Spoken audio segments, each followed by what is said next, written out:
This is Ask Governor Murphy, a co-production of WBGO, WNYC, and WHYY. I'm Nancy Solomon.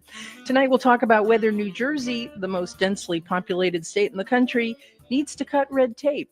Will that help build the stuff we need, like more housing, better transit, clean energy plants?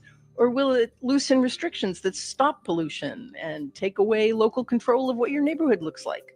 Listeners, do you want more affordable housing to be built in your town?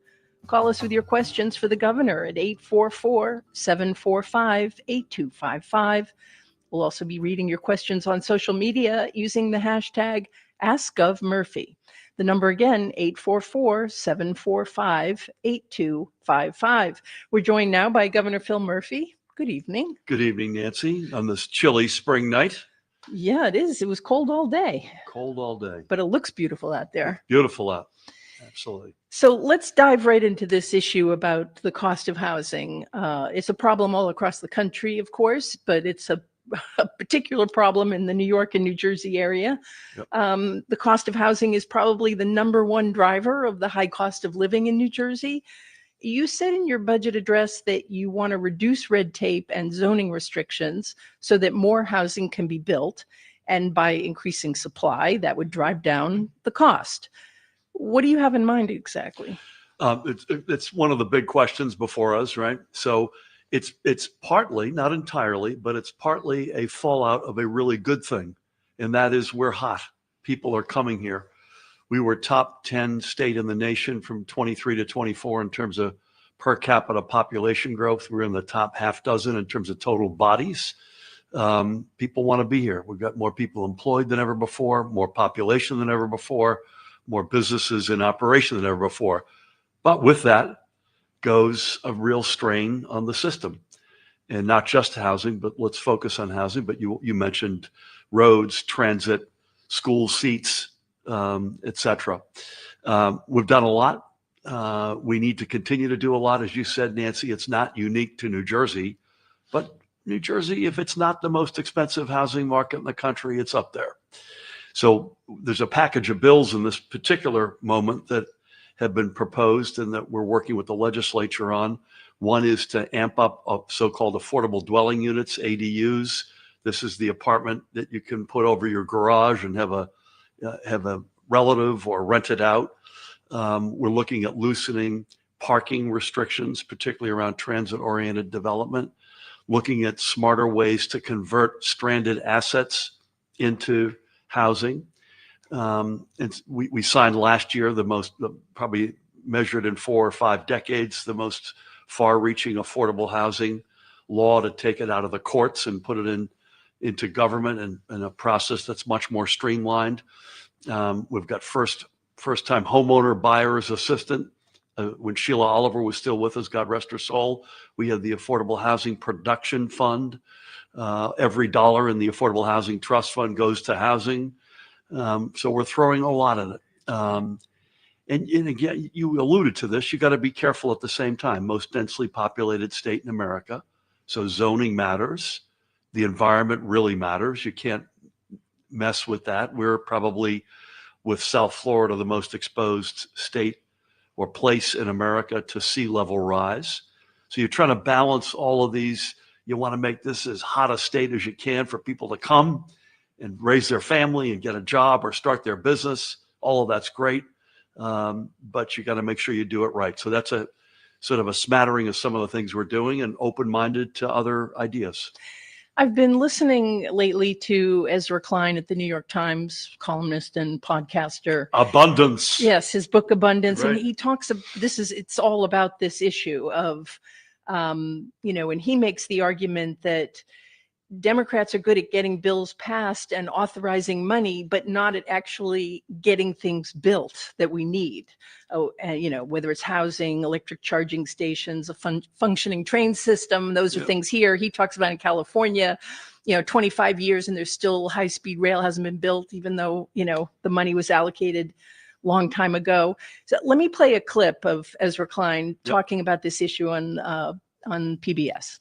Nobody wants to focus on process, right? Nobody wants to hear about it. You don't win elections by saying, well, I've reconstructed the overlapping jurisdictional authorities that created 14 veto points in how we built a public restroom. So he says Americans are trapped between a Democratic Party that won't focus on getting government to work better and a Republican Party that just wants government to fail. And he believes the path forward that he's arguing for is a Democratic Party that gets stuff done, gets things built. Yep. But we see here in New Jersey, I mean, everyone wants there to be more affordable housing except in their neighborhood. Yeah, there's NIMBYism for sure. By the way, I haven't read the book, but I've read excerpts. The California high-speed train story is just takes your breath away. Just absolutely takes your breath away. I think he's got good points on both sides. We're not doing a whole lot better here with our train system, given that, I mean, it's not your fault that Chris Christie killed the tunnel, but we'll get there though. It's been, years and years, and everybody blames the other, New Jersey Transit blames Amtrak, and nothing gets done. That's not quite true. I appreciate that. I took NJ Transit today, by the way, on time. I sat in the quiet car because I had to do some reading. My window was a new window, so I could see the crystal clear day outside. Yes and no. I think we've finally started to move Gateway, the Port Authority bus terminal, the Portal North Bridge. NJ Transit is getting fixed. They announced today they're buying 200 and something buses, clean buses to replace the old fleet.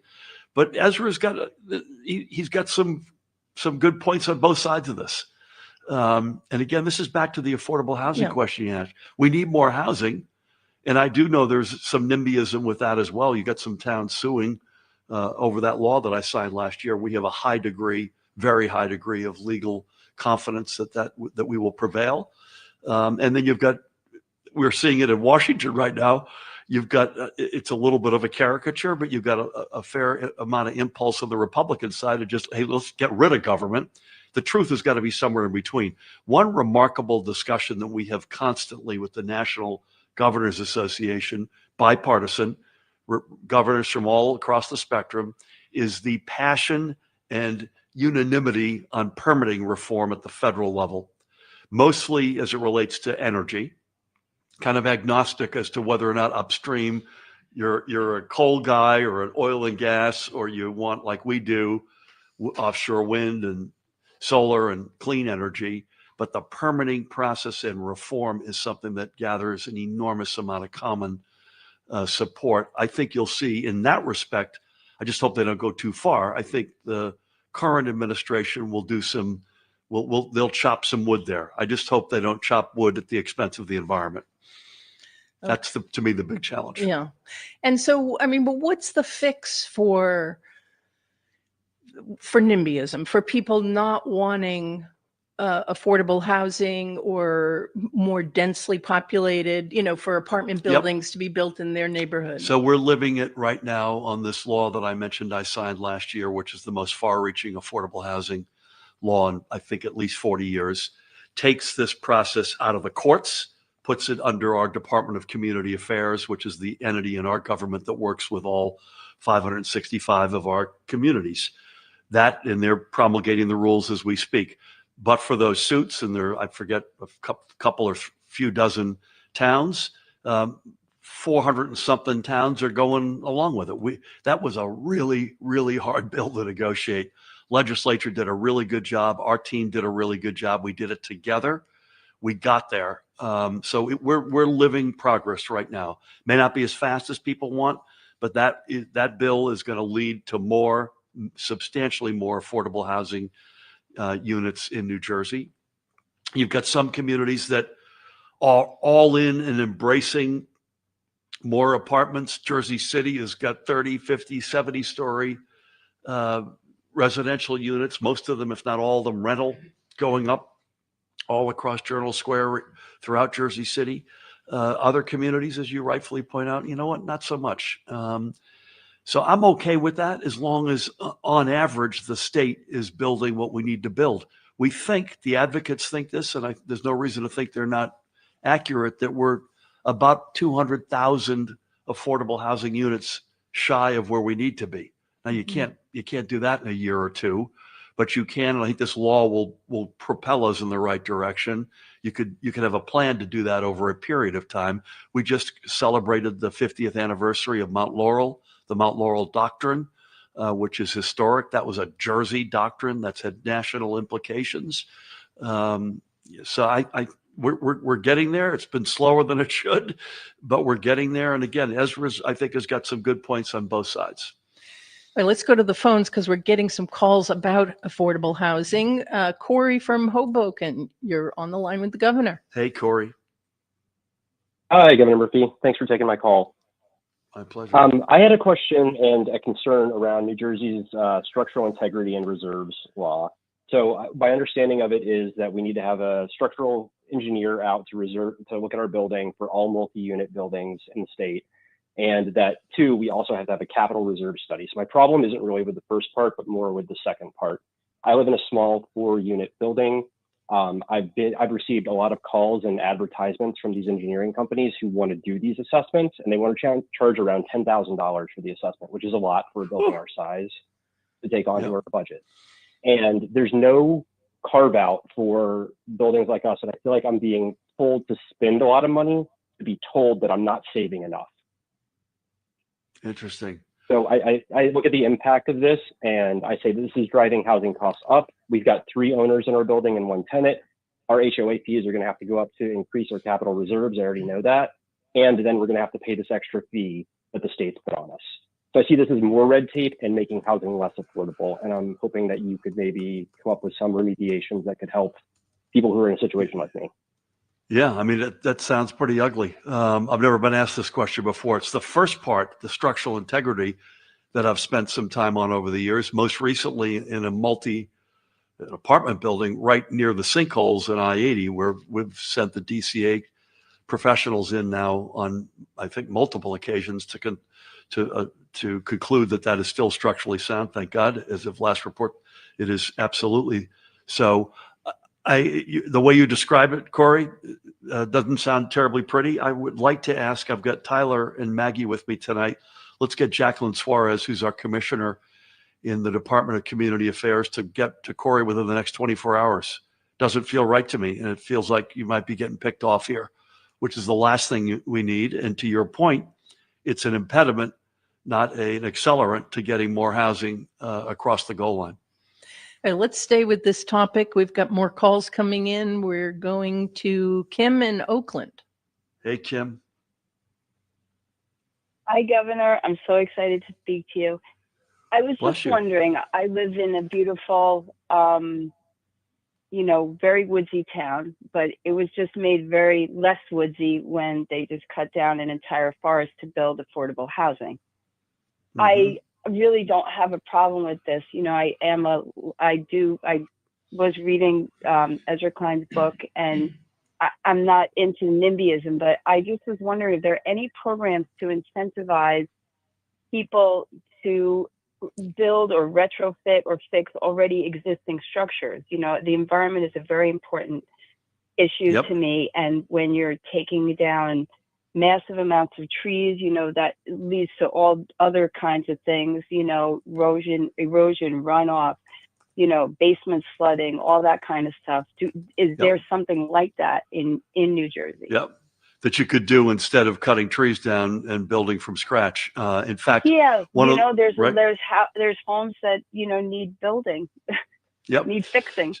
Need fixing. So one of the bills I mentioned a few minutes ago in this affordable housing, or I shouldn't say affordable housing, it's really permitting reform package, includes cutting down the amount of time and red tape to convert what I call, it's not entirely this, but stranded assets, buildings that were built for something that are no longer relevant, no longer, a suburban mall would be one example, or a suburban office park, although there are fewer and fewer of those that are stranded today, where you could convert much more economically those assets, an old factory, et cetera. I'm not familiar with the Oakland. I'm familiar with Oakland. It's a great town up in Bergen County, but I'm not familiar with the project per se.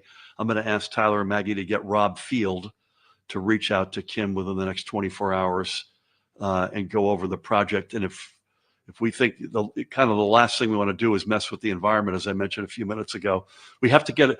We have to have it both ways.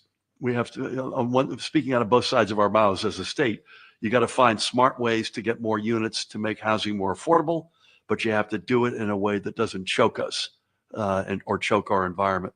But I'll ask Rob to reach out, and if there's an environmental fallout from that, he'll get back to me, and we'll get our commissioner or anyone else who needs to get to you. I mean, there's a whole way of looking at planning, smart planning, it's called, where you force density in and you protect the green space in rural areas. And, so I think there is a way to do development that doesn't eat up and we're green doing, space. We're doing a lot of it. We have a big package, which is going to the legislature for approval on what we call TOD, transit-oriented development, which densifies, to your point, Nancy, housing and other amenities, mixed use around transit stations and junctions that allows you to have that close, easy commutes, live, walk, play communities, but it lets you leave the environmental and the sort of the ring area, if you will, pristine. Yeah. I mean, that might mean creating more dense towns and neighborhoods, in places where people live that they don't want it to be dense, like, Maplewood, where I live. I mean, that the People's Republic. People would not be happy about lots of high-rise apartment buildings replacing single-family homes there. That's a good example of, I mentioned Jersey City on the one hand. Maplewood is a classic quintessential Jersey town, great school system, great downtown area. That it's a suburb, and it's full of single family homes, but you've got to get the density in, you've got to create housing if you want to try to stop sprawl and save green space. To Kim's point, you don't want to be cutting a lot of trees down to get that done. Right. Okay, let's take one more call on housing. We have Norm from Bloomfield. Hello, Norm.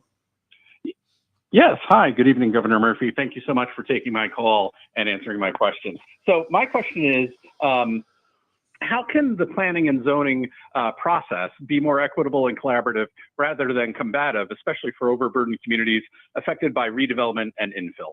Thanks. Wow. That was punchy. Good. We needed a quick question. Norm gets the gold star for the quick question. By the way, Bloomfield, not terribly far from Maplewood. No.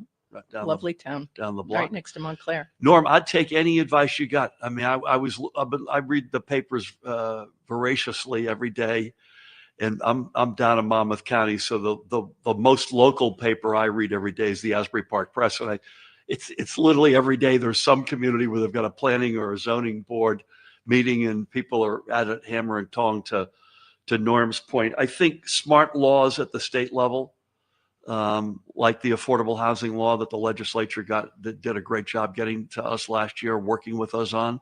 I think that's one obvious step where you sort of create an environment or a context in which these discussions take place.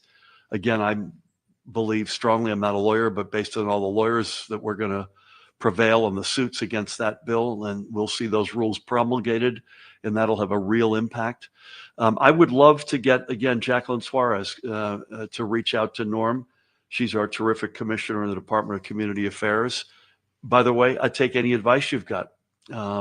Again, the tension is not all that bad, or it's not all bad. I shouldn't say not all that bad, not all bad, because there's a real tension between quality of life, fresh air, the environment, green spaces we've been discussing, and finding homes that are in units that are affordable, particularly for those who need it most. And those are not necessarily on the same side of the table, if you will, in terms of their either genesis or their objectives. And so tension probably should be expected, which is why the state laws and the state context, making sure they're balanced, is really important.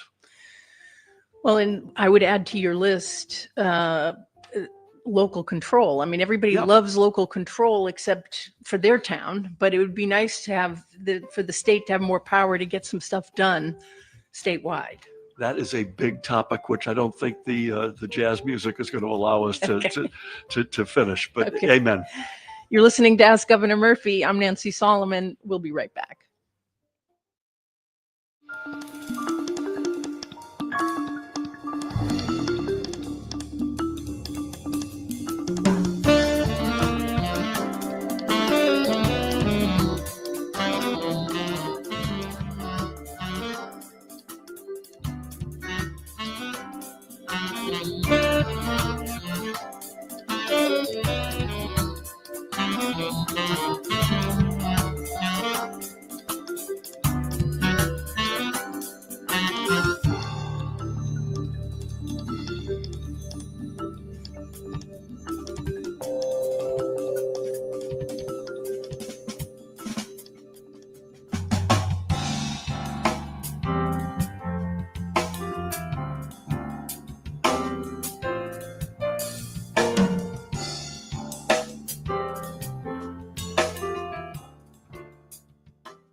You're listening to Ask Governor Murphy, a co-production of WBGO, WNYC, and WHYY.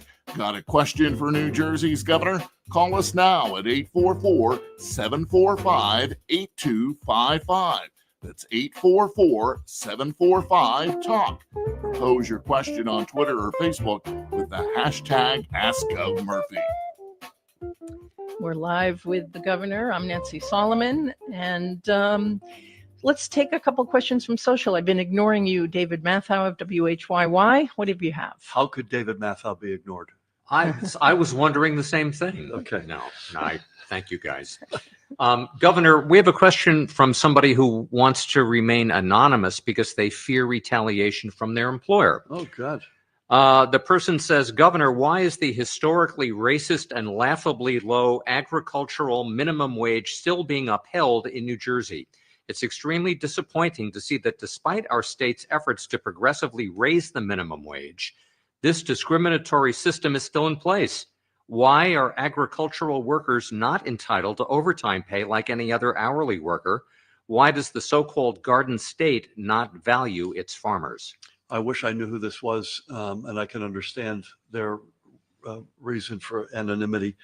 Can I make one quick point on something? And then we'll go back to that. Sure. Yeah. I mentioned state laws that provide a context. I forgot to mention the state plan, which is a big deal, hasn't been updated in 30 or 40 years. When I first ran for office, I said, how do you run a state if you don't know where you're going? We are updating that, and that will give a lot of context to the sort of stuff that we're talking about. Mm-hmm. It's an open process. Folks can weigh in, experts can weigh in, and it's going to get us to a better place in terms of that context. So this is not one I'm asked every day. I'm surprised by the overtime piece because I believe that depends, at a minimum, it depends on the employer, but I'm going to look into that. I would pull back on the minimum wage side of this in using the word racist in the following respect. Minimum wage, raising minimum wage to $15. It's now over 15 and it's going to go higher, and I hope it goes higher faster. That negotiation with the legislature took a lot longer than I had hoped. And a big sticking point was the agricultural interest, particularly in the South. And so I refused to accept a two-tier system.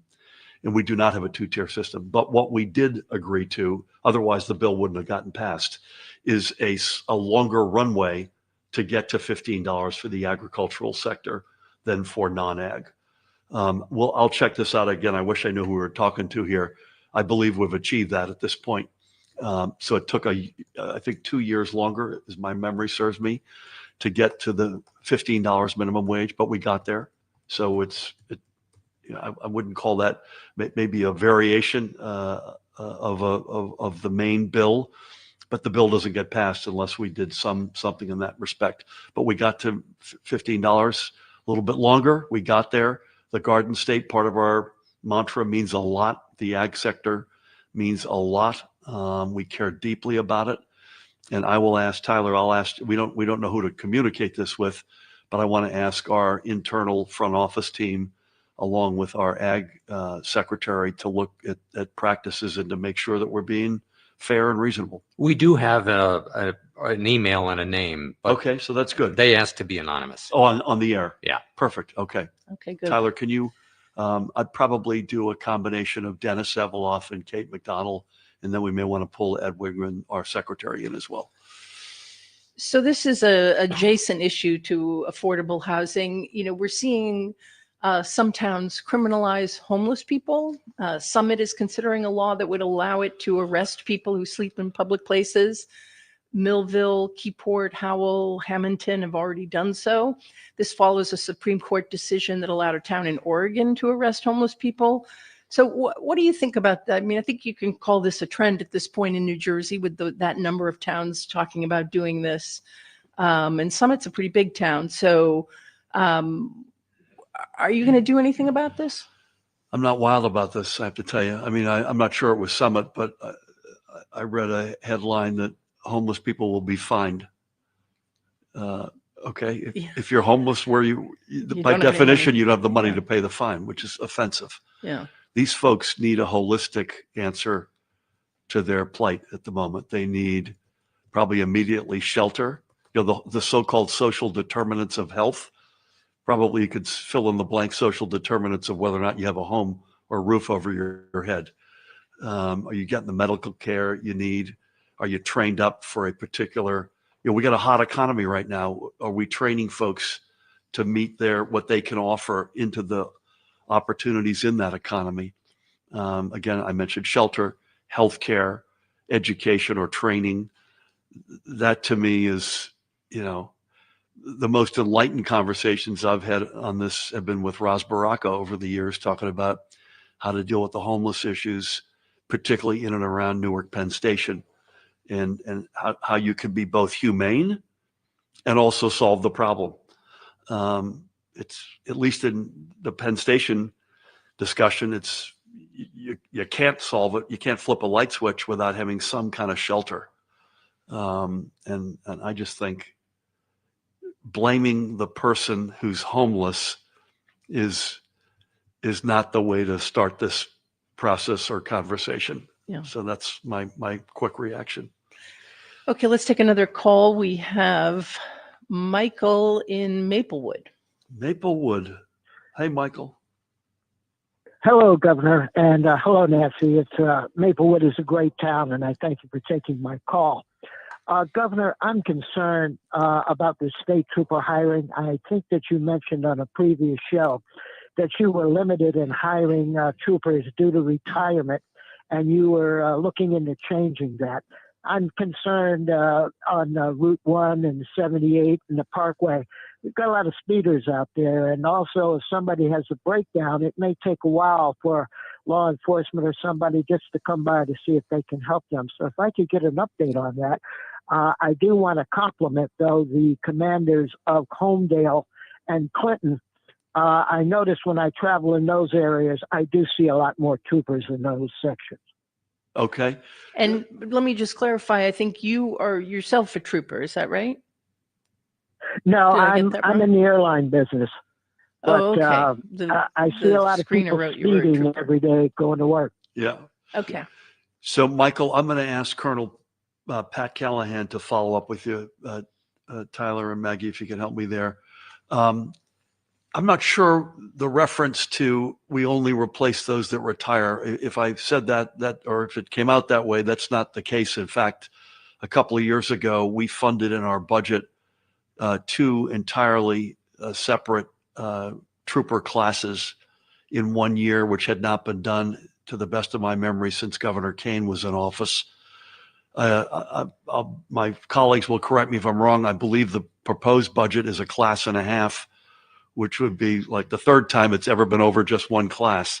So no, we're not just waiting for people to retire. We accept the fact that with our population growing, with more cars on the road, we need more troopers. I think they're the finest law enforcement outfit in the land. I know enough to be dangerous in year 8, having chaired the National Governors Association and seen law enforcement units around the country. And by the way, I think by many measures you can conclude, although I have to say this to Michael's credit, our road safety numbers are not where they need to be.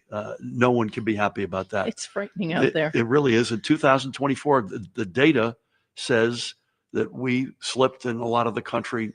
We've got a 0 traffic fatality group in place that we've inaugurated a few months ago.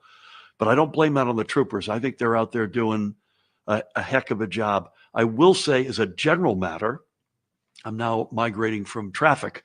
I think you could argue we're the safest state in America. And the New Jersey State Troopers aren't the only reason, but they're a big part of the reason why that's the case. We've got great gun safety laws. We've got great other laws that we put on the books that we enforce.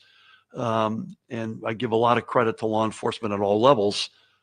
But Michael, we're not just in a replace the person who retires mode, and I'll have Colonel Callahan follow up with you. But to Michael's point, you don't see a whole lot of troopers out on the highways. And I mean, they're and everywhere I look in my life. Maybe I'm not. Maybe down here, if there were more on the roads, people would be forced to drive slower. Yeah, I will tell you, I think they're out there at levels. I've asked Colonel Callahan to correct the record with Michael or more publicly. I think per capita right now, we're at or near an all-time high in terms of presence. But again, I'll defer to the Colonel on that.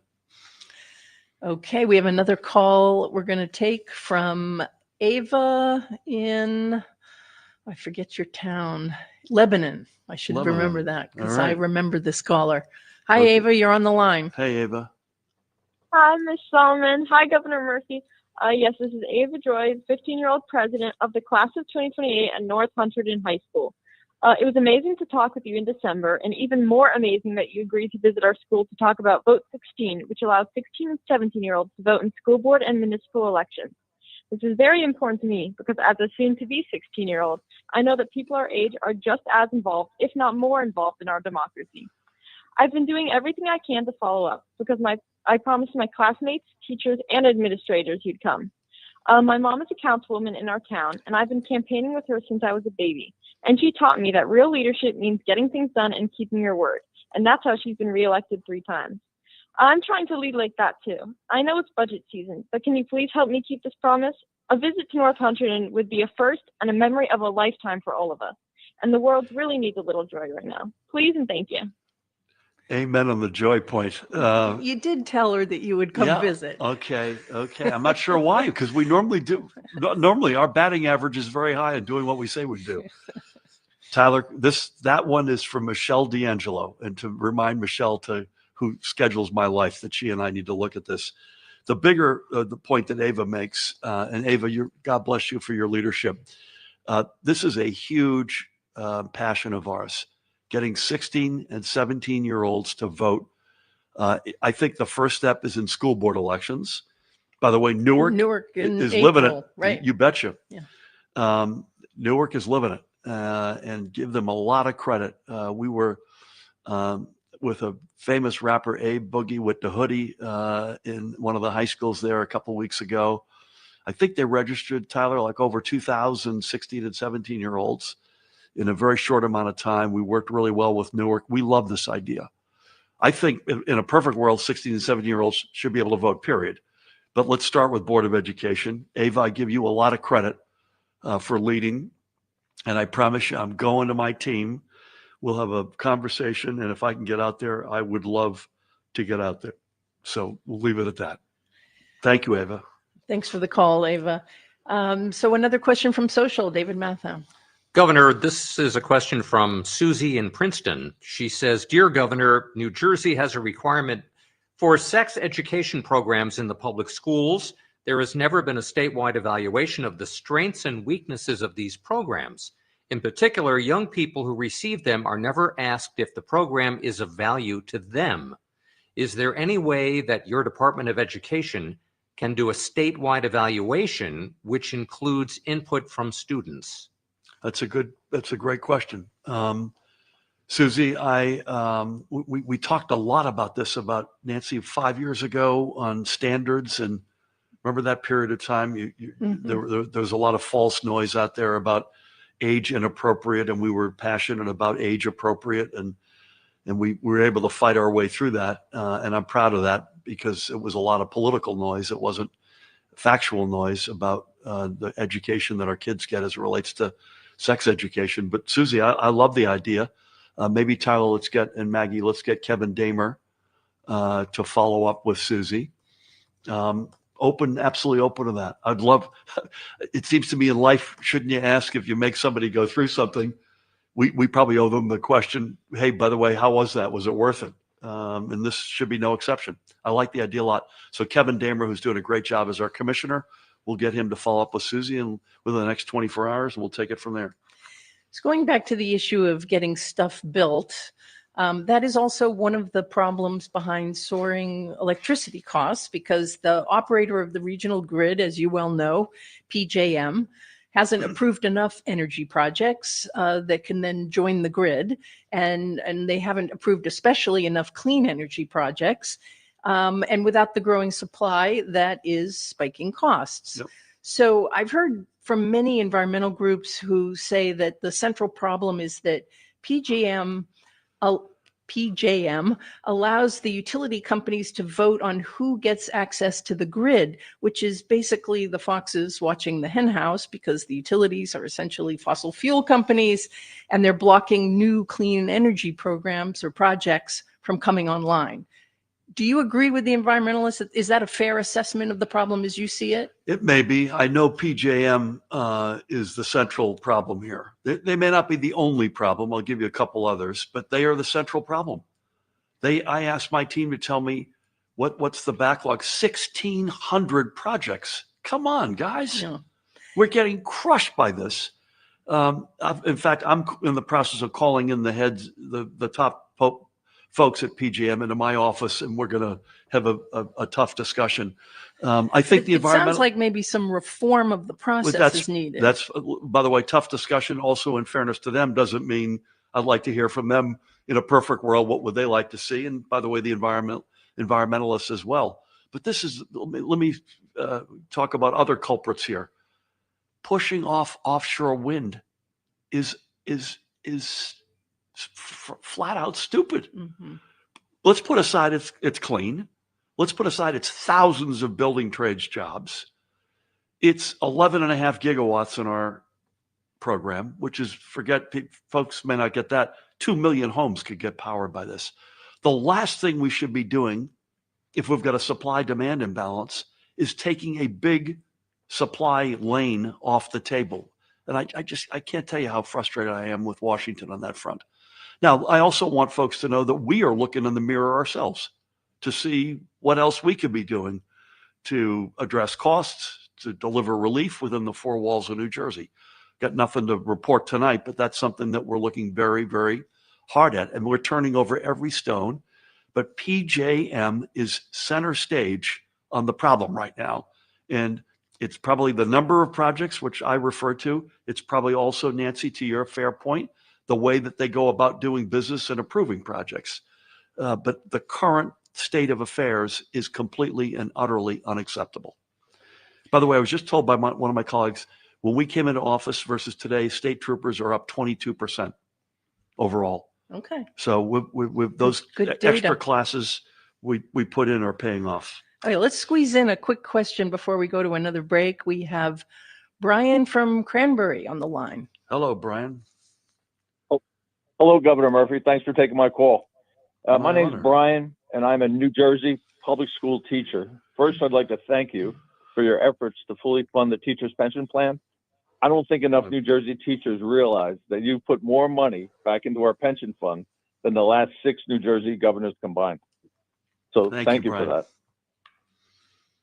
But Governor Murphy, that's not the reason I'm calling. The reason I'm calling is I'm a proud veteran of the United States Navy Seabees who spent 5 years on active duty deploying overseas 3 times after spending my first year stationed on the island of Adak in the Aleutian Islands. Recently, I noticed that the state did not have me listed as a military veteran. So I filled out and sent in the proper form to correct the oversight. I heard back from Trenton in a form letter explaining to me exactly why the state does not consider me a military veteran. They stated that if you served between the years of 1975 and 1990 and were not involved in the invasion of Grenada or blown up with the Marines in the Beirut embassy bombing, they don't. Brian, I'm going to have to interrupt you. I'm sorry, but we have to go to a break, and stay on the line, and we'll come back to this right when we come back in a minute, okay? This is Ask Governor Murphy.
You're listening to Ask Governor Murphy, a co-production of WBGO, WNYC, and WHYY. Got a question for New Jersey's governor? Call us now at 844-745-8255.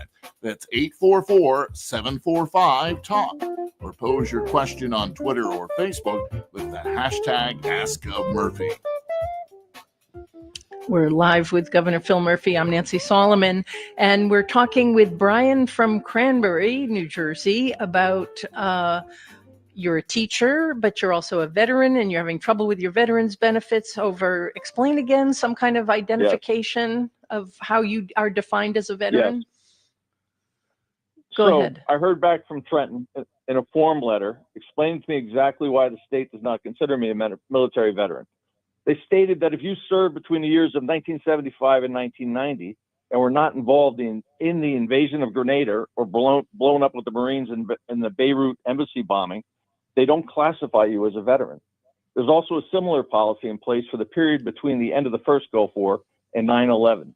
Unless you served in Kosovo or Somalia, they also do not consider you a veteran. These policies differ from the Veterans Administration policy that states that anyone who served in the military for 24 months or more is considered a military veteran, period. Okay, let's get the For me as a governor teacher, to this answer goes you. Hey, Yeah. Brian, I think that is ridiculous. You're a veteran to me, man. You served our nation, whether you were in those conflicts or not. You put your life on the line for our country. It's unspeakable to me. This is the first I'm hearing of this. I'm going to ask General Yvonne Mays, who's the head of our Department of Veterans and Military and Veterans Affairs, to reach out to you and figure out how we get this into a better place. And most importantly, God bless you. Thank you for being a great teacher and for your service, your brave service to our nation. Stay tuned. Thanks for your call. That makes no sense. Yeah, yeah. Right? So it's Okay. good that you'll get him some help. Yeah. So here we are in the midst of an affordability crisis, and now comes President Trump. There's a possible global economic collapse. Maybe we're teetering and we're not falling off the cliff after today when he backed off of most of the tariffs, although I don't know how you can go to 100% tariff on Chinese goods and not cause economic problems in our country.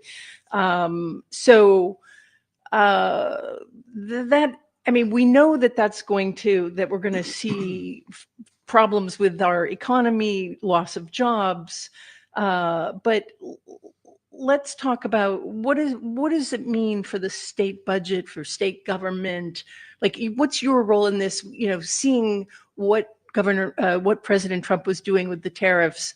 Yeah. Like, what's the discussion at the state level about how to deal with this? So you got to bear with me. I hope if we start going to another commercial break, I'll We got a mind little my time. P's and Q's.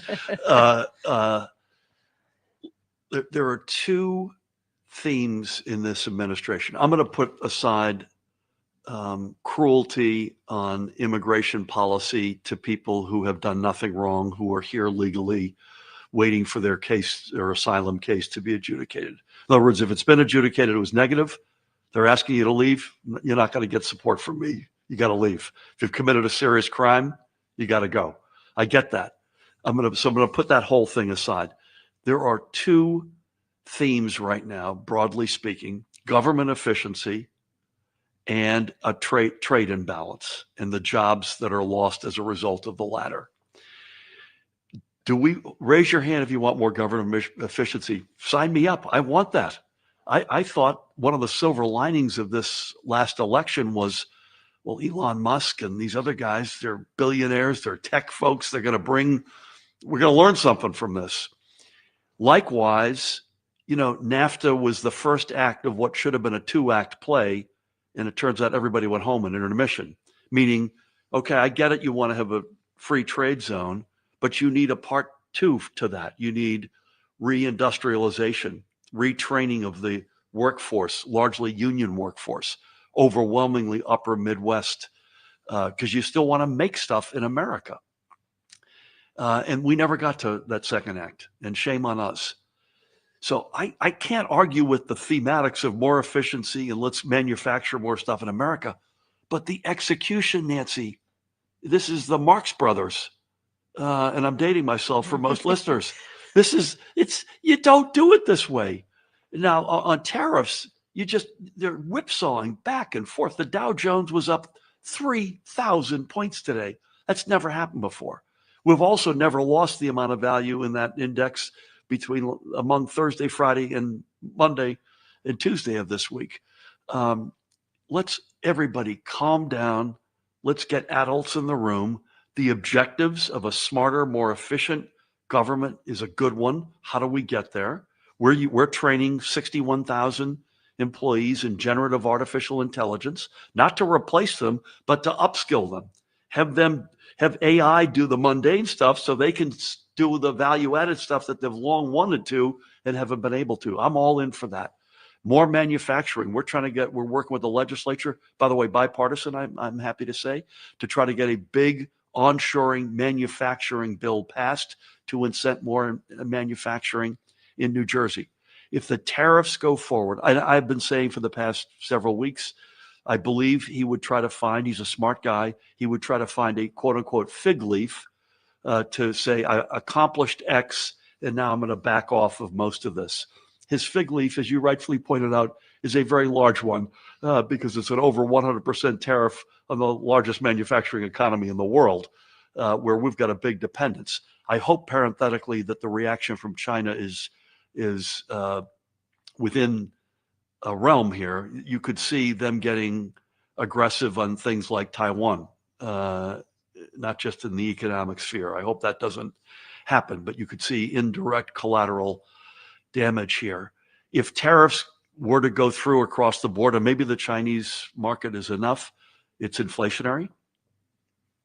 You combine weak stock markets, weak IRAs, weak retirement funds with more expensive goods in stores.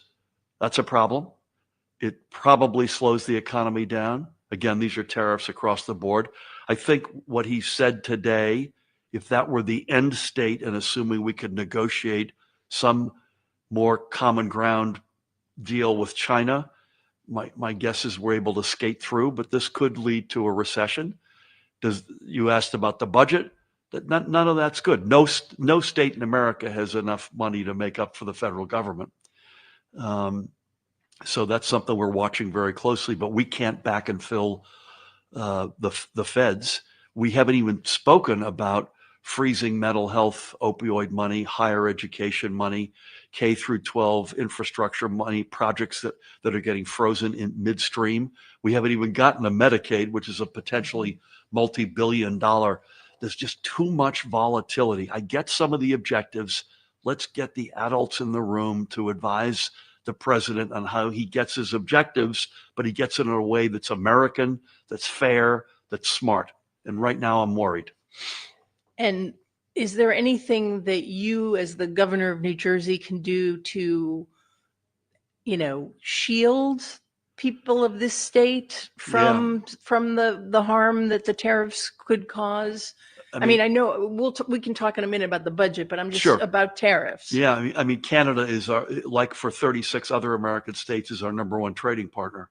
And that's a problem right there. We've got a great relationship. This is maybe our closest ally in the world. For the life of me, I don't understand why we're picking on them, but we do a lot of trade with them. That's more inflation. So what can we do?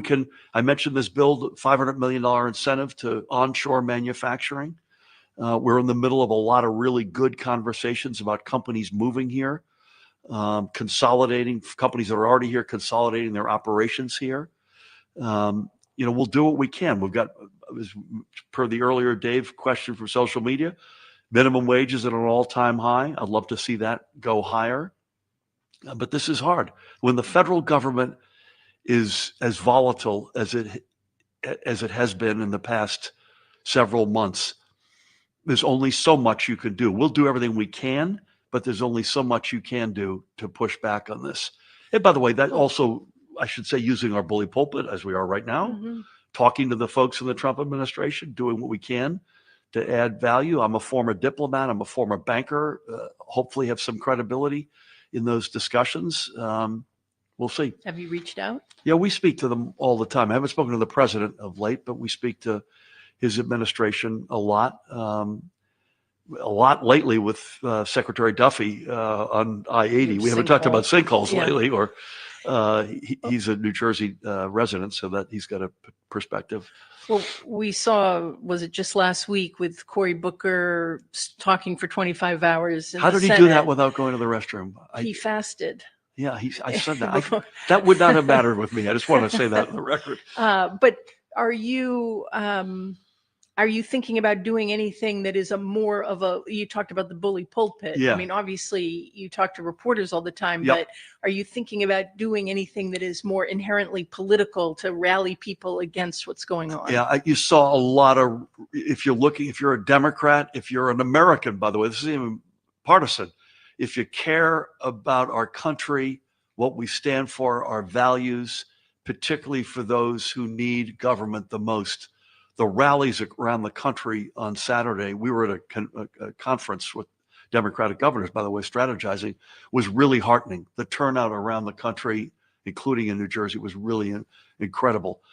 This is not political, but we had a roundtable discussion on the potential impacts of Medicaid cuts in Congressman Kane's district. You get the 3 New Jersey congressmen who are Republican to vote with the Democrats, it's over. The margin's only 4 votes. 218, which is their number, goes to 215. Our number is 214. It goes to 217. Game over. And I invited the congressman, who was a friend, and I admire his public service and his families. He couldn't join us, but we had real conversations with 6 or 7 folks who would be devastated by Medicaid cuts. So we're doing things like that are less political, if you will, but very much, we'll do politics, by the way, as well, but very much focused on, have you folks really thought through the implications of some of the things we're talking about here? Yeah. Okay. All right. Let's take our last question from social media. David Matha. David Matha. Yes, this is from Dylan in Hoboken. He says, Governor Murphy, given the incentives to buy an electric vehicle, why did you sign the law which adds a surcharge to electric vehicle registrations? Yeah, I mean, Dylan, we got Dylan's name. I'm going to ask Dennis Zeveloff. So Dennis is going to get 2 homework assignments tonight, unless there are more to come that I'm not aware of. We've gone from, when we got into office, I think we had the 7th or 8th most electric vehicles, and we were like 48 or 9 in charging infrastructure. We've been throwing a lot of money and attention at closing that gap. Thank God it's closing. We put a lot of cash on the hood to incent sales of electric vehicles, more recently ones that are more reasonably priced, as opposed to just the high end. By the way, Tesla's got a lot of noise around it. Well, that's a whole other show we should talk about at some point. But here's the fact: the Transportation Trust Fund is funded by largely vehicle related charges. And in a world that is going, particularly in a state that's going head over heels toward electric vehicles, you can't just charge the gas powered vehicles. You got to broaden the base. It's not a fun thing to do, but you can't give one group of people a free ride, particularly when that group is exploding in terms of the percentage of drivers, and have the burden entirely on the folks who are gas powered and may have no other, means to convert into an electric vehicle. That's not fair to them either. So that's the theory. I'll get Dennis to follow up though with Dylan and go through more details on that. All right, let's squeeze in another caller. We have Denise on the line from Gloucester Township. Hey, Denise. Hey, Governor Murphy. Hi, Nancy. I called in tonight. I wanted to talk about 2 bills that I believe are on your desk right now. A4652 and S3507. They've been described as anti-brawl legislation. Do you know the bills I'm speaking the about? Jersey Shore parties issue. Yep. Yes, and the Gloucester Township Day debacle. Yep. I'm really worried about how these bills could impact free speech and the right to peacefully assemble. From what I understand, the bills would make it a crime to organize or promote a group of just 4 people if it's considered likely to cause a disturbance, but there's no clear definition of what that means. Yeah. The language in the bill is very vague when it comes to terms like disorderly conduct, Right. a disturbance, offending sensibilities. And I think that both these bills need further review to make sure that the language is more specific as Yep. far as, guiding the police in evaluating what would cross the line regarding these bills. Understood. I think that's a very fair observation. I don't comment on bills that we haven't studied deeply or that are still being negotiated, so I won't make an exception here. But I think your points are very well taken. Tyler, let's ask Kate McDonald, our chief counsel, to follow up with Denise. So this is another one of these things. How many times, Nance and Dave, have we used the word balance, even in this hour? You've got some very legitimate concerns over here that you're trying to address, and you've got some mitigating concerns on the other side that you're also trying to. So you've got, as Denise put it, you've got what constitutes a gathering, what constitutes challenges to free speech. And on the other hand, you've got legitimate communities, particularly on the shore, not entirely, on the shore, that have experienced in the summer months, all of a sudden a pop-up, something will hit and parties, and that one thing turns to another. I recall, Nance, am I right, Long Branch, particularly 2 or 3 years ago, post coming out of COVID, maybe Dave, 21 or 22. So you want to, obviously public safety is a concern legitimately, but also, the ability to gather with friends and in a nonviolent way. So again, Denise, I'll ask Kate and her team to follow up with you. Thank you for weighing in. Yeah, and to Denise's point, the ACLU has made these points publicly and called for you to conditionally veto and clean up this bill before it becomes law. So I appreciate the call, Denise. And we just have a minute left. So yesterday you granted clemency to 93 people. So tell us about that real quick. I'll give you the short form. We put this into place, this process, on Juneteenth last year. We've now had 2 waves. These are category clemencies. You think of a president pardoning somebody at Christmas, and you have a lot of friend of a friend. This is as far from that as possible. 93 yesterday, 87 pardons, 6 commutations. I get on a Zoom with the folks who are commuted. For folks out there, commuting means you're in prison. You walk out like 2 or 3 days later. One of the most emotional and I think profound things we've done, and yesterday was no exception.